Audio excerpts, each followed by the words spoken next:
Jadi Oma tuh tidak bisa menerima tuduhan mentah-mentah begitu. Jadi kenapa Bu kok nggak mau pilih Pak Ganjar? Kok pilihnya Pak Prabowo? Terima kasih Bu. Ya, terima kasih Bu ya. Jangankan Ibu, adik perempuan saya pun tidak mau pilih Ganjar. Dia mau pilih Prabowo. Ya, saya jelaskan sama adik perempuan saya, alasan apa tidak mau pilih Ganjar. Pokoknya saya mau Prabowo. Terus mereka bilang, Ibu Megawati saja ngajak Prabowo jadi wakil kok. Kenapa sekarang kamu bilang jangan pilih Prabowo? Nah, saya mau jelaskan. Ibu Mega itu justru sudah mengampuni. Iya kan? Tapi persoalan pilih presiden, kita tidak mau pilih orang yang sudah tidak sehat. Kita tidak mau pilih orang yang emosional. Kita tidak mau pilih orang yang tidak terbukti bisa kerja. Nah, ini presiden loh. Dan lagi pula kita khawatir kalau tiba-tiba Gibran yang naik. Nah, itu dia yang saya bilang. Saya bilang kalau Gibran naik kan bagus. Nah, itu yang saya bilang, Bu. Ibu sih sudah 82 tahun, saya nggak bisa berdebat sama ibu ya. Tapi presiden, kalau cuma 2 tahun, karakter teruji kalau ada kekuasaan. Sekarang saya mau tanya, di mana ada bukti Gibran bisa kerja selama wali kota? Terus ibu kira Pak Jokowi juga bisa kerja? Nah, makanya kita bisa berdebat itu. Saya lebih tahu, makanya saya nggak enak ngomong depan umum. Tapi kalau ibu mau pilih Pak Prabowo pun itu hak ibu. Tapi saya mau sampaikan juga, tidak fair kalau kita pilih presiden bukan berdasarkan kemampuan kerja.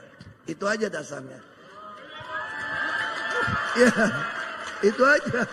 Bukankah dia melanjutkan Jokowi apa yang dicita-citakan Soekarno, memindahkan ibu kota? Aduh ibu, pindah ibu kota Soekarno maunya Kalimantan Tengah Bu.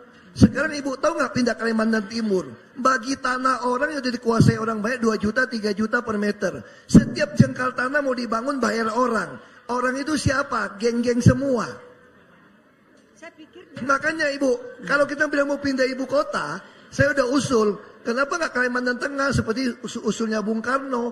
Tanahnya nggak usah beli. Kenapa mesti paksakan Kalimantan Timur? Kalau mau Kalimantan Timur pun kenapa nggak pakai saja Balikpapan sebagai ibu kota? Kenapa? Karena di Balikpapan itu Bu, tanah Pertamina itu ribuan hektar. Ribuan hektar. Tinggal kita kasih gratis. Ibu tahu nggak? Waktu Solo bangun masjid sumbangan dari Emirat, dari Abu Dhabi. Ibu tahu nggak sumbangan berapa triliun bangun masjid di tengah kota? Tanahnya punya siapa?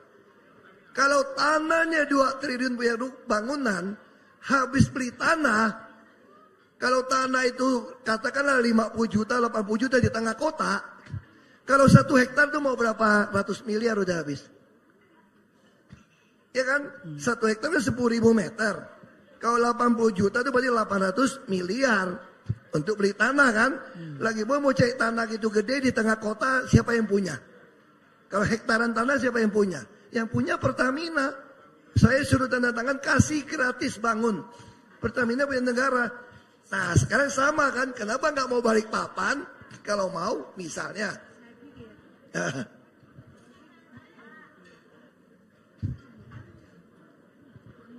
Oh enggak. Saya pikir ginilah ibu ya. Ibu udah 82 tahun. Ibu percaya Tuhan. Ibu doa baik-baik. Baca firman Tuhan baik-baik. Keputusan ini mudah-mudahan ibu panjang umur seperti kakek nenek saya. Nenek saya 98 tahun. Saya hanya mau ingatkan, ibu putuskan pilih 02 pun kalau terpilih, kan Tuhan yang kasih kekuasaan kepada siapapun. Kalau itu terpilih, tidak sesuai harapan ibu, ibu bawa sampai mati penyesalan. Silakan ibu bawa sampai mati penyesalan. Ya. Dan saya tidak mau bawa mati untuk penyesalan. Sudah jelas. Makanya ya. saya gunakan rasio saya untuk memilih. Sama saya bilang sama adik saya, silakan adik saya mau pilih 02. Saya udah bilang sama adik saya, adik perempuan kandung kok. Saya cerita sama ibu begini. Waktu 2014 saya masih di tahanan, adik perempuan datang kepada saya. Dia mengatakan karena pada waktu itu survei antara Jokowi dan Prabowo itu beda tipis. Dan pada waktu itu Ahoker diperkirakan oleh orang ada 3-4%. Jadi saya bisa menentukan siapa menang kalah. Karena orang lagi marah di tahanan ini. Lalu datang adik perempuan saya pada saya, gini loh kok, lo mesti pilih Prabowo. Kenapa? Oh dia orang baik, saya kenal baik semua. Oke, nggak baik pilih Jokowi. Saya lebih tahu Jokowi juga, saya jadi gubernur wakil dia kok. Nah saya ingin meneruskan, dimanapun Jokowi ini harus kasih kesempatan teruskan 2 periode. Lalu dia bilang gini, lu hati-hati lo, kalau sampai Prabowo terpilih, lu yang nggak mau dukung bisa masuk penjara. Enak aja, gimana gue bisa masuk penjara? Wah kau penguasa mau penjarain lu mah gampang. Tapi kalau dia terpilih, lu pasti jadi menteri. Gue jamin lu jadi menteri. Nah, terus gue bilang, kalau Pak Jokowi yang terpilih, apa dia nggak penjarain gua? Oh nggak mungkin, Pak Jokowi kan orang baik. Nggak mungkin penjarain kamu. Lagi pula kalau kamu beda sama dia penjarakan kamu, ya biasa-biasa saja. Sekarang ngaku teman aja lu dibiarin masuk penjara kok. Saya salah apa Bu? Saya mau tanya. Salah apa pasalnya? 1 Pulau Seribu nggak ada ngaduin saya. Kenapa saya masih masuk? Karena tekanan orang. Jadi kalau kita ngomong ibu, mau teruskan apa? Makanya saya nggak mau berdebat depan umum. Ini semua direkam. Ini saya sampaikan ya. Ini jangan dikeluarkan ini.